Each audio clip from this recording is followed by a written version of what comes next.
At my birthday party, I planned to announce my pregnancy. Instead, my boyfriend handed me a gift box. Inside was a note that read, "I'm leaving you, you're useless, and I deserve better." Everyone laughed as he walked away. Our friends looked at me, waiting for a reaction. I just smiled, because he didn't know what I can do. 2 months later, he was drunk in front of my house, screaming my name. I had been with Justin for just over 3 years.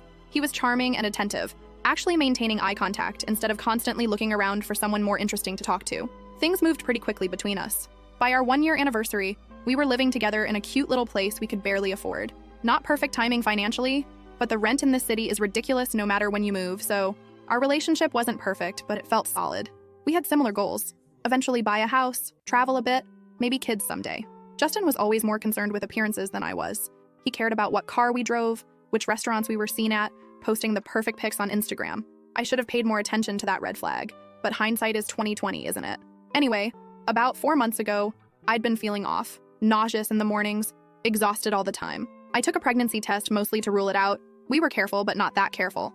And 2 pink lines. I still remember sitting on the bathroom floor, staring at that little plastic stick like it was written in hieroglyphics. I spent about a week processing before telling anyone.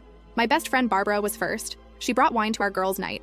And when I stuck to water, she knew immediately. She asked all the right questions about what I wanted, how Justin might react, practical things like insurance and maternity leave. It helped me organize my thoughts. As for Justin, I decided to wait. My birthday was coming up in 3 weeks, and it seemed like perfect timing. We'd already planned a small party at our apartment with our closest friends, and I thought it would be special to share the news with everyone I love at once. Again, hindsight. What a witch. The weeks leading up to my birthday were strange. I was dealing with morning sickness, which should really be called all-day sickness BTW, and trying to hide it from Justin. He didn't notice, which I attributed to him being busy. He'd been coming home later, spending more time on his phone, being a little distant. I figured he was stressed about something at work. My birthday fell on a Saturday. I spent the morning setting up while Justin went to pick up the cake, which took him nearly 3 hours, but whatever. Our friends started arriving around 6 p.m. Barbara and her husband, our friends Aaron and Sergio, my cousin Lana, who was visiting, and a few others, including Maria, who I'd known since college. The party was going well. Good food, plenty of drinks, sparkling water disguised as vodka soda for me, music, laughter. I'd planned to make my announcement after cake, and I kept catching Barbara's eye across the room. She'd give me these little encouraging nods that made my stomach flip with nervous excitement. Around 9 p.m., Justin clinked his glass to get everyone's attention. My heart practically stopped. Had he somehow found out? Was he going to steal my thunder? He made this whole speech about how special I was, how lucky he felt to have me in his life, all while looking me directly in the eyes. Then he handed me a small, beautifully wrapped box with a silk ribbon. The room went quiet. Everyone was watching, some with phones out ready to capture the moment. I remember thinking it might be an engagement ring, and having this split second of panic about whether I should still announce the pregnancy if he proposed. Then I opened the box. Inside wasn't a ring. It was a folded piece of paper.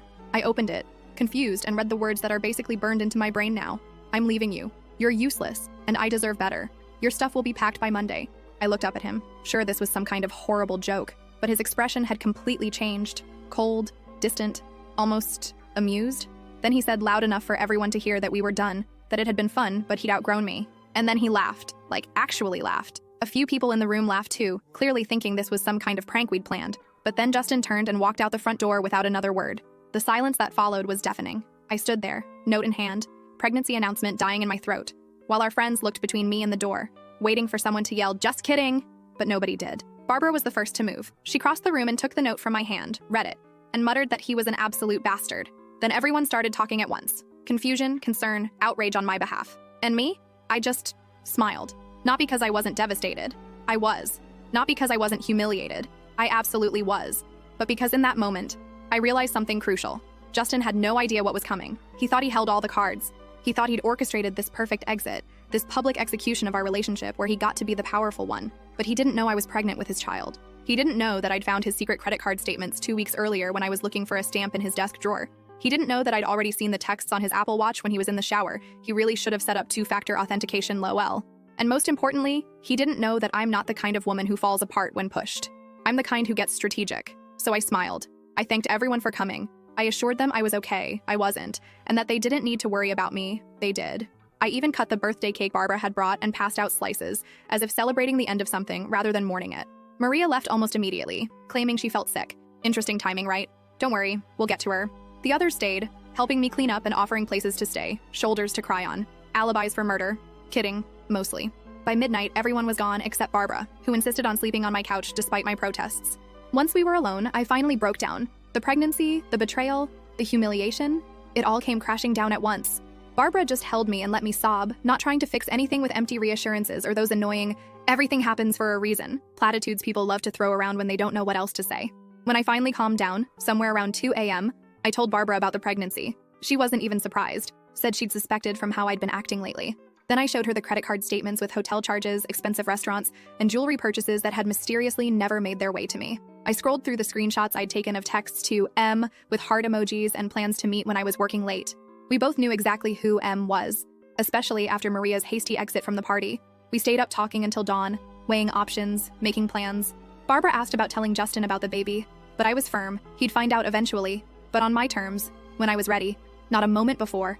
As for his affair with Maria and the financial lies, I wasn't going to sink to his level with petty revenge, but I would make sure the truth came out. All of it.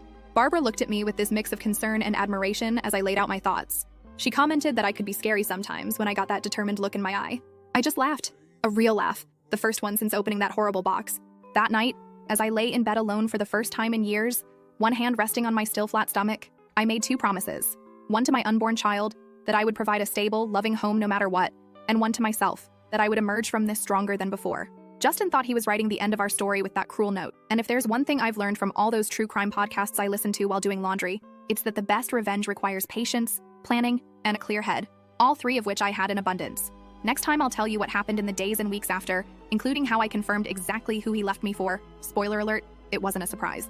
And the first signs that his grand exit strategy wasn't working out quite as planned. First update. Hey Reddit, Lily here with the promised update. First, thank you so much for all the supportive comments on my last post. It's weird how strangers on the internet can sometimes be kinder than people you've known for years, isn't it? So, where did I leave off? Right. The birthday party from hell. Justin had just walked out after publicly humiliating me, leaving me shell-shocked with a pregnancy I hadn't told anyone about, except Barbara. Let me pick up from the aftermath. The next morning, I woke up to the smell of coffee and pancakes. Barbara was still there, bless her, acting like nothing had happened while simultaneously checking on me every 5 minutes. She kept insisting I eat something, obviously concerned about the baby. I managed a few bites before the nausea kicked in. Morning sickness is such a joy. Justin didn't come back that Sunday, which was both a relief and torture. I spent most of the day alternating between numbness, rage, and this weird, detached sense of planning. I made lists. So many lists. Financial stuff I needed to sort out. Doctor appointments to schedule, people to inform. It was like my brain went into survival mode, focusing on practicalities to avoid confronting the emotional hurricane. Barbara helped me pack up some of Justin's things. Not everything. Just enough to make it clear I wasn't planning on him coming back. The whole time, my phone was blowing up with messages from our friends. Most were supportive, confused, wondering if I was okay.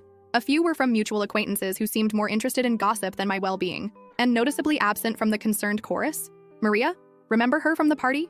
The one who suddenly felt sick and left? Yeah. Monday morning arrived, and with it, reality. I called in sick to work, something I never do. I also made an appointment with my doctor to confirm the pregnancy and discuss options. Around noon, while I was researching tenant rights since the apartment lease had both our names, I got a text from Justin. I'll be by at 7 to get my things. Make sure you're not there. The audacity, right? I stared at that message for a solid 5 minutes before responding with a simple, no, just that. No explanation, no alternative suggestion, just a firm boundary. He immediately called, and I immediately declined. Then I called Barbara, who rallied the troops.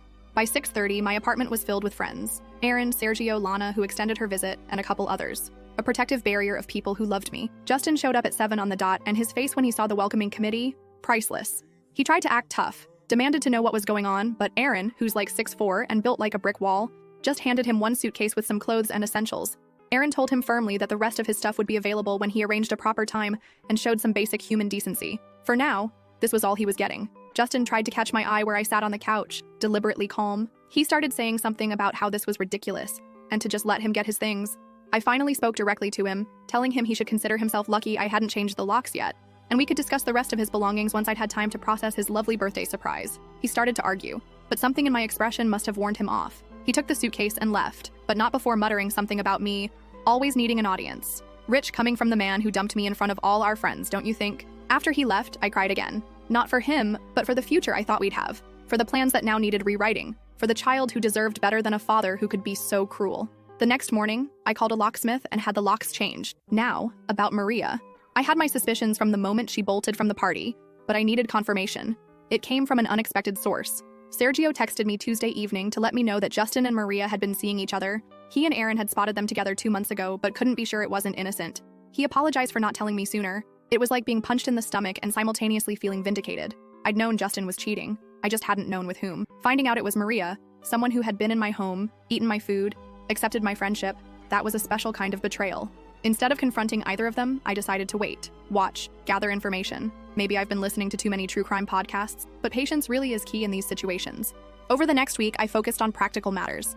I officially confirmed my pregnancy, 10 weeks along. I spoke with a lawyer about the apartment lease and division of assets. Thankfully, we weren't married, so no divorce drama. I froze our joint credit card and opened a new bank account in just my name. Basic protection stuff. What I didn't do was tell anyone except Barbara about the pregnancy. Not yet. It wasn't denial, it was strategy. I needed to get my ducks in a row first. 2 weeks after the birthday disaster, Justin texted again, asking to talk things through and collect more of his belongings. I agreed to meet him at a coffee shop near our apartment. Public place, daytime, on my terms.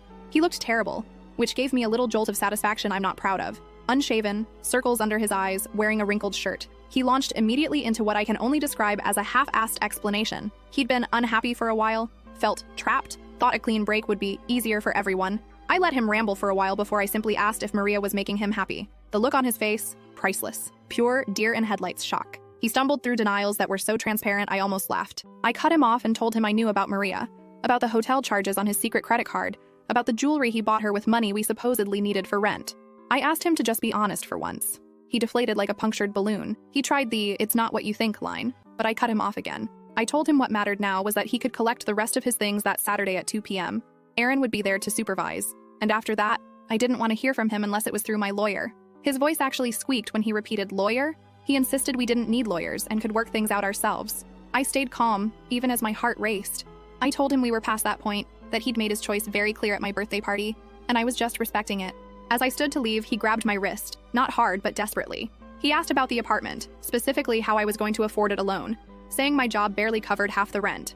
And that's when things clicked into place. The real reason for his concern, for this meeting. It wasn't about closure or collecting his things. It was about money. See, what Justin didn't know or conveniently forgot is that I'd been covering more than half the rent for the past year. His income had been drying up, his position more precarious than he admitted. He'd been living beyond his means, using my steady income as a safety net while presenting himself as the primary provider to our friends, and apparently to Maria. I smiled sweetly and told him I'd manage, adding that unlike some people, I actually save money instead of spending it on hotel rooms and jewelry. The color drained from his face. He knew I knew everything. I walked out of that coffee shop feeling lighter than I had in weeks. Not because I'd won some relationship battle, but because I finally saw Justin clearly for who he was. A man who cared more about appearances than substance, who lied to make himself seem more successful than he was, who abandoned me when I no longer served his narrative. Saturday came, and as arranged, Aaron supervised while Justin collected more of his stuff. I made myself scarce, spending the day at a prenatal yoga class. Highly recommend for anyone dealing with stress during pregnancy, by the way. When I returned, the apartment felt emptier but somehow more mine. I started rearranging furniture that evening, reclaiming the space. Over the next few weeks, I settled into a new routine. Work, doctor appointments, prenatal vitamins, careful budgeting. I wasn't just surviving. I was planning for a future that looked different but not necessarily worse than what I'd envisioned before. As for Justin and Maria, well, their romance wasn't exactly thriving. Through the grapevine, okay? Through Sergio, who heard from his cousin who works at the restaurant where they frequently argued in public, I learned that Maria was growing increasingly unhappy with her prize. Apparently, Justin had painted himself as much more financially stable than he actually was. Big surprise, right? The first real crack appeared about a month after our coffee shop meeting. I was at the grocery store, carefully comparing prices on prenatal vitamins, when I literally bumped carts with Maria. She looked startled, then guilty, then defiant in rapid succession. She greeted me awkwardly, saying I looked good. I replied that she looked tired, and she genuinely did. She had that same stressed expression Justin had worn at the coffee shop. An awkward silence stretched between us until she blurted out that Justin had told her we were separated already when they started seeing each other. According to her, he'd claimed we were basically done, just living together until the lease ended. I raised an eyebrow but said nothing. She stumbled through what might have been an attempt at justification, or maybe an apology, saying she wouldn't have gotten involved if she'd known we were still together. I finally told her it didn't matter now, that she had him and should enjoy it. As I turned to leave, she called after me, saying he wasn't what she thought, that he promised things he couldn't deliver. I looked back at her. This woman I'd once considered a friend, now diminished by her own choices. I simply told her that sounded like a personal problem that I couldn't help her with. About 6 weeks after the birthday party, I started showing. Just a little bump, but unmistakable to anyone looking closely. I decided it was time to be more open about the pregnancy. I told my boss first, who was amazingly supportive, offering flexible hours for my 3rd trimester. Then I gradually told other friends and family. Word travels fast in social circles. I knew it would eventually reach Justin, but I wasn't hiding anymore. This baby was happening with or without his involvement. 7 weeks post-breakup, as my pregnancy hit the 17-week mark, I received a series of increasingly frantic texts from Justin. Is it true? Are you pregnant? Why didn't you tell me? We need to talk immediately. Answer your phone, Lily. This involves me too. I didn't respond to any of them. Not out of spite, but because I truly didn't know what to say yet. I needed to process this new phase, to decide what role, if any, I wanted him to have in our child's life. The text continued, growing more desperate. I have rights, you know. You can't keep my child from me. Call me back or I'm coming over. That last one prompted me to finally respond. I told him not to come to my apartment uninvited, that I would call the police if necessary, and that I would contact him when I'm ready to discuss this civilly. He backed off for exactly 2 days. Then, as the title of my original post foreshadowed, he showed up. It was just after 11 p.m. I was in bed, reading a pregnancy book and making notes when I heard it. A car door slamming, then footsteps on the path to my door, then pounding, not knocking, pounding, and Justin's voice slurred but unmistakable. Lily, open the door! I know you're in there! We need to talk about our baby! For a moment, I just sat there, heart racing, unsure what to do. Call the police? Call Aaron? Hide and hope he goes away? Then I heard something that made the decision for me, crying. Justin was outside my door, drunk and crying, alternating between demands and pleas. He was saying he made a mistake, asking me to let him in, insisting that it was his baby too. And despite everything he'd done, some small part of me felt, not sympathy exactly, but recognition. The realization that his grand exit strategy, his new life with Maria, his escape from useless me, none of it was working out as planned. Reality had finally caught up with Justin, and it had the face of an unexpected baby and financial instability. I got out of bed, put on a robe, and approached the door cautiously. I didn't open it, but I spoke through it, telling Justin he was drunk and should go home, that we could talk tomorrow when he was sober. He shouted that he needed to see me now, needed to see if it was true, if we were really having a baby. I confirmed through the closed door that yes, I was pregnant, 18 weeks now, and yes, it was his. But this wasn't the way to discuss it, and he needed to go home. There was a thud against the door, his forehead or fist, I couldn't tell. He mumbled, so quietly I almost missed it, that Maria had left him. She said he wasn't who she thought, that he'd lied about everything. I couldn't help commenting that sounded familiar. He laughed, a hollow sound with no humor. He admitted he'd messed up badly and begged me to let him in, saying he just wanted to talk. I took a deep breath, one hand resting protectively on my small bump. I refused to let him in tonight, but offered to meet him tomorrow at the cafe on Main Street at 10 a.m. I made it clear that if he wasn't there on time, or if he showed up drunk again, that was it. No more chances. He was quiet for so long I thought he might have passed out. Then softly, he agreed. Tomorrow, 10 a.m. He promised he'd be there. I heard him walk away, his footsteps uneven. A car engine started. Not his, thankfully. He'd called a ride. At least he'd done one responsible thing. As I climbed back into bed, my phone lit up with a text from him. I'm sorry for everything. For the party. For the note. For tonight. I'll make it right somehow. I didn't respond. Words were easy. Justin had always been good with words. But I needed actions now, especially with a baby on the way. Did I still love him? No. That died the moment he humiliated me in front of our friends. Did I hate him? Not anymore. Hate requires energy I needed for other things. I would meet him tomorrow. I would listen. I would set boundaries. And I would decide, not based on his needs or wants, but on what was best for me and my child. Second update. Hey Reddit. Sorry for the wait. Life has been interesting. So remember where we left off? Justin showing up drunk at my apartment after finding out about the baby?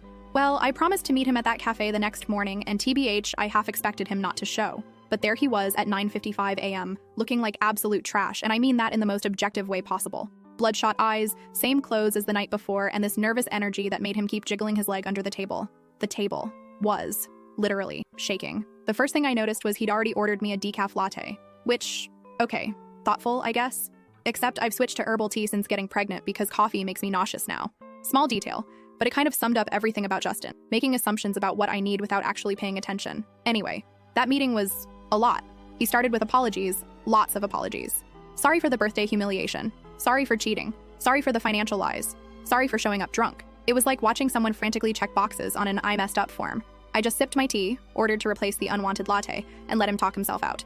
There's something weirdly empowering about staying silent when someone expects you to respond, you know? When he finally ran out of steam, I asked the only question that mattered. What exactly did he want? He seemed thrown by the directness. Started rambling about wanting to be involved and do the right thing, and maybe we could try again. I actually laughed at that last part. Not meanly, just genuinely surprised that he thought reconciliation was on the table. The conversation got real when I laid out how things would work going forward. I told him I'd already consulted a lawyer about child support and custody arrangements. His face when I mentioned the lawyer again, LOL. It was like watching someone realize they're actually in the deep end of the pool when they thought they were just dipping their toes. I explained that I wasn't keeping him from his child, but that trust had to be rebuilt from the ground up. That meant scheduled visits, financial responsibility, and consistently showing up, not just when it's convenient or Instagram-worthy. He kept trying to steer the conversation toward us as a couple, and I kept steering it back to us as co-parents. Eventually, he got frustrated, saying I was being cold and calculated. I pointed out that cold and calculated is exactly what his birthday note had been. The difference was I was being cold and calculated to protect our child, while he'd done it to protect his ego. That shut him up. Before I left, I handed him a folder containing info on the baby, ultrasound pics, due date, doctor details, along with what my lawyer had drafted regarding child support. Told him to review it, consult his own lawyer if needed, and let me know his thoughts once he'd had time to process. As I stood to leave, he grabbed my wrist again. Seriously, what is it with the wrist grabbing? And asked if Maria knew about the baby. I told him that wasn't my information to share, but that I hadn't gone out of my way to tell her. Then I gently but firmly removed his hand and walked out. Over the next few weeks, things got calmer. I focused on setting up the nursery, which basically meant converting half of my bedroom into baby central. Crib from IKEA that took me and Barbara 3 hours to assemble. Those instructions should come with a translator, I swear. Changing table from a secondhand store, and this adorable mobile with little stars that my mom sent. I'd been putting money aside aggressively, picking up some extra work editing social media content on weekends. Nothing glamorous, but it helped bridge the gap Justin's contribution had left. My mom also sent some money to help, which was both touching and slightly uncomfortable. I've always been independent, you know? Meanwhile, Justin was processing. He'd text occasionally asking about the baby or requesting pictures of the nursery progress. I'd respond factually, but keep emotional distance. Sometimes he'd try to veer into personal territory, asking if I was seeing anyone, nope, or mentioning some show we used to watch together. I'd gently redirect. Then came the incident. Yes, it deserves capital letters. I was at Target on a Saturday afternoon, loading up on diapers. You can never have too many, according to every mom blog ever. When I literally bumped carts with Maria. Again, what are the odds? This time was different though. She wasn't awkward or defensive. She actually seemed relieved to see me. She immediately asked how I was feeling, how the pregnancy was going, all while looking genuinely interested. Then she said something that caught me completely off guard. She apologized. Not a rushed, uncomfortable sorry, not sorry, but a real, thoughtful apology acknowledging the pain she'd caused. She explained that Justin had sold her the same story he'd apparently fed multiple women, that we were basically over, just going through the motions, that I was holding him back from his true potential. She found out he'd been seeing another woman while dating her. The irony wasn't lost on either of us. We ended up getting coffee, tea for me, and having this surreal conversation about the man we both now saw clearly for who he was. Not a monster, just a deeply insecure person who needed constant validation and was willing to lie to get it. As we were saying goodbye, Maria mentioned casually that Justin had been let go from his job 2 weeks earlier. She thought I should know since it might affect child support. I thanked her for the info and headed home, processing this new development. I wasn't happy about Justin's job loss. It complicated things, but I appreciated knowing. That evening, as I was folding tiny onesies and listening to my favorite podcast, my doorbell rang. I checked the peephole, always check the peephole, folks, and saw Justin standing there. Sober this time, but looking rough. I opened the door but didn't invite him in. He started talking immediately, asking if I'd heard about his job, saying it wasn't his fault, that he was being set up. Then he asked if I'd seen Maria recently, sounding suspicious. I told him yes, we'd run into each other at Target. His face did this weird thing where it tried to look casual but just looked constipated instead. He asked what we talked about and I simply said, you, mostly. He did not like that answer, LOL. Then he started getting agitated, saying we were probably conspiring against him, that everyone was turning on him when he was just trying to do his best in a difficult situation. I reminded him that he created this situation with choices he made, and that playing victim wasn't going to work with me. That's when he broke down. Not dramatically, not movie-style tears, just crumpled. Said his life was falling apart.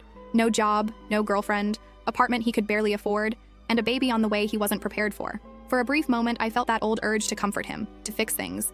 But then I remembered the cold words in that birthday note. You're useless. I deserve better. Instead of comfort, I offered clarity. I told him he had 2 paths forward. Continue the pity party and lose everything, or step up, take responsibility, and rebuild.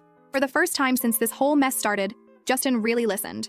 No interruptions, no excuses, just listening. When I finished, he nodded slowly and asked if we could talk inside. I hesitated, then agreed, but left the door open. Never fully close yourself in with someone unstable. We sat at my kitchen table and he asked thoughtful questions about the baby for the first time. Not surface level stuff, but real questions about health, development, plans for delivery. As we talked, I realized something important. I no longer felt anything romantic for Justin, but I did want him to be okay.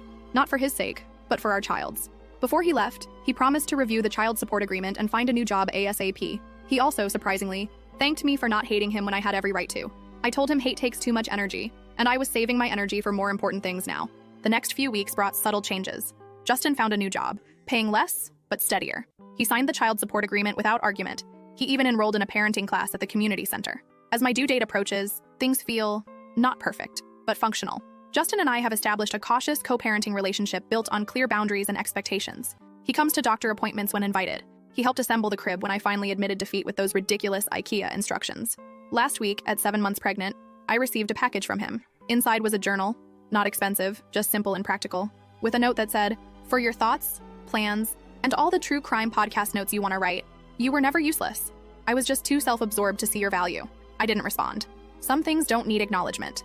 But I did start using the journal, mostly to document this journey so I can someday tell our child the complicated, messy, very human story of how they came to be. Next time, I'll update you on the birth, coming soon, and how Justin handled the reality of actually becoming a father. Because if there's one thing I've learned through all this, it's that people can surprise you. Sometimes with their cruelty, sometimes with their growth, but always with their humanity. Last update. Hey Reddit fam. It's been so long since my last update that some of you probably forgot about me, lol. A lot has happened, and I've been meaning to post, but having a newborn doesn't exactly leave you with tons of free time or functioning brain cells. So, the baby is here. Little Zoe arrived 6 weeks ago weighing 7 pounds, 4 ounces, with a full head of dark hair and her father's chin. The only feature of his, I'm not mad about her inheriting TBH. Labor was, well, let's just say all those YouTube birth vlogs I binged did not prepare me for the reality. 32 hours, people. 32 hours. The funny thing is, during those endless hours of contractions, I kept thinking about how much I'd changed since that birthday party from hell. 8 months ago, I was a woman standing in shock with a breakup note in my hand. Now I was bringing a whole human into the world. Life comes at you fast, doesn't it? Justin was actually at the hospital for the birth, which surprised pretty much everyone, including me. He showed up with this massive teddy bear that literally wouldn't fit through the door of my hospital room. Seriously. Where did he think we were going to put that thing in my one-bedroom apartment?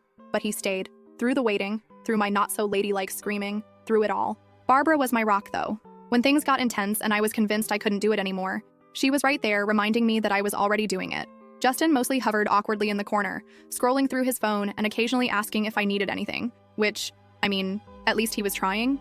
When Zoe finally arrived and they placed her on my chest, I had this moment of pure clarity. Everything we go through, all the heartbreak, betrayal, uncertainty, it all led to her. And I wouldn't change a single step of the journey. Justin cried when he held her. Not movie star tears, but this awkward, trying not to but can't help it kind of crying that made his nose run and his face blotchy. It was the most genuine emotion I'd seen from him in our entire relationship. The first few weeks at home were a blur of diaper changes, feeding struggles, and sleep deprivation unlike anything I've ever experienced. My mom came to stay for 2 weeks, which was both a blessing and a challenge. She kept reorganizing my kitchen cabinets because apparently my system makes no sense. But seriously, who puts colanders with the pots instead of with the strainers? That's just chaotic. Justin has been surprisingly present. Not in a live-in father way, but he comes by 3 times a week for scheduled visits. Sometimes he brings useful things like diapers or takeout. Other times he brings ridiculous baby clothes that are completely impractical but admittedly cute. Last week, it was a tiny leather jacket for a 6-week-old. I didn't have the heart to tell him she'll outgrow it before the weather's even cool enough to wear it. Our co-parenting relationship is still evolving. We have moments of tension, especially when he shows up late or cancels last minute because of work stuff. But we also have moments where it feels almost normal. Like when he noticed I was struggling with a clogged milk duct and actually researched remedies, then showed up with cabbage leaves and a heating pad. If you know, you know. Financially, things have settled into a workable routine. Justin pays his child support on time, so far, and I've been able to work from home part-time doing social media management. Not getting rich, but paying the bills. My landlord actually let me renew the lease in just my name without any drama, which felt like a small victory. The apartment feels completely different now. Justin's stuff is gone, replaced by baby gear that somehow takes up twice the space. I repainted the living room this soft sage green that makes me happy every time I see it. It's amazing how much your surroundings affect your mood, you know. Maria and I still run into each other occasionally. Our city isn't that big. It's less awkward now. More like running into a distant acquaintance than someone who blew up your life. Last time she was with some bearded guy who kept calling her babe every 3 seconds. She seemed happy, if a little forced about it. I genuinely hope she is. As for Justin, he's still struggling in some ways. His new job isn't going great, according to Barbara, who heard from Aaron, who plays basketball with Justin's coworker. Gotta love small city gossip networks. He moved into this depressing studio apartment that he's constantly complaining about. Sometimes when he comes to see Zoe, I catch him looking around my place with this expression that's hard to read. Nostalgia mixed with regret, maybe? The weirdest development has been Justin's apparent personal growth journey. He mentioned he's been seeing a therapist, which, wow. This is the guy who once told me therapy was just paying someone to listen to you whine. He's been reading parenting books and even joined some dad group on Facebook. Sometimes I wonder if aliens abducted the real Justin and left this pod person in his place. Anyway, my own life has taken some unexpected turns too. Remember how I mentioned working part-time from home? That actually came through a connection from Sergio, who recommended me to his sister's company. The work is interesting, the people are nice, and most importantly, I can do it while Zoe naps. When she actually decides napping is on her agenda, that is. And then there's Eli. Yes, there's an Eli now. He's the delivery guy who kept bringing my grocery orders during those first chaotic weeks postpartum. At first, I barely registered him beyond thank you, and please put the bags by the door because, hello, new mom zombie mode. But he started adding little notes to my deliveries, recommending items other parents had found helpful, or sometimes just a dad joke that would make me snort laugh. One day when I was particularly frazzled, hadn't showered in 3 days, pretty sure there was spit up in my hair, he dropped off my order and asked if I wanted him to help carry the cases of water to my kitchen. I hesitated.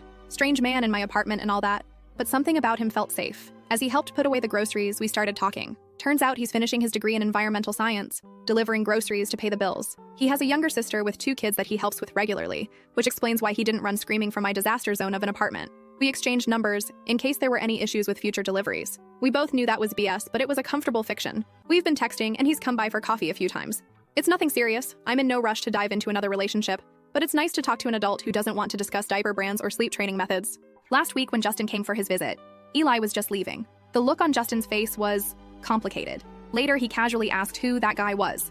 I kept it vague, partly because there's not much to tell yet, and partly because it's not really his business. He made a few comments about moving on fast before seeming to catch himself and backing off. Barbara thinks I should go for it with Eli, but I'm taking it day by day. After everything that's happened, I've learned that rushing into things never ends well.